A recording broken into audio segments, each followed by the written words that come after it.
Nagpahiwatig na ang mga kaanak na pinaslang na modelo na si Julian Rodelas na balak nilang gawing state witness ay isa sa mga suspect na si Jaymar Waraji. Lalo pang tumibay ang testimonya ni Waraji sa bagong kuha ng CCTV sa isang restaurant sa Pasay kung saan nakitang magkakasama ang mga suspect ilang oras bago dukutin si Julian. Balitang hatid ni Salima Refran.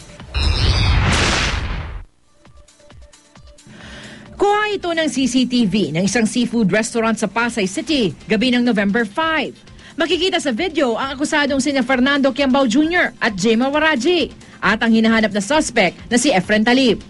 Ilang oras daw ito bago nila dukutin si Julian Rodelas sa harap ng World Trade Center.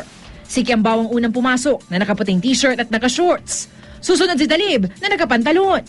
Huling pumasok si Waraji na may suot pang shades sa ulo.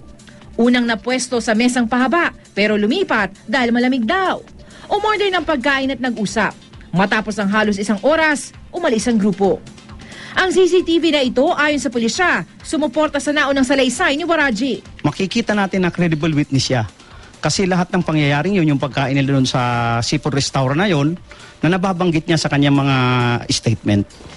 Sa video, mas lalong nakita ang mukha ni Talib.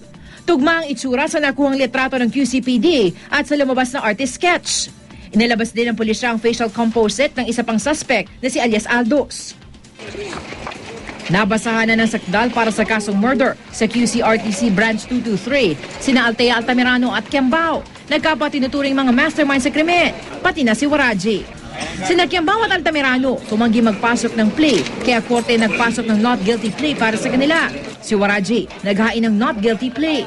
Nagpahiwatig na rin ang prosekusyon na balak nilang gawing state witness si Waraji.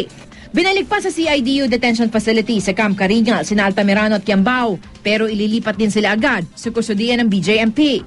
Sa Pebrero sa susunod na taon, ang unang araw ng trial kung saan unang sasalang ang mga investigador ng QCPD. Salima Refran, GMA News.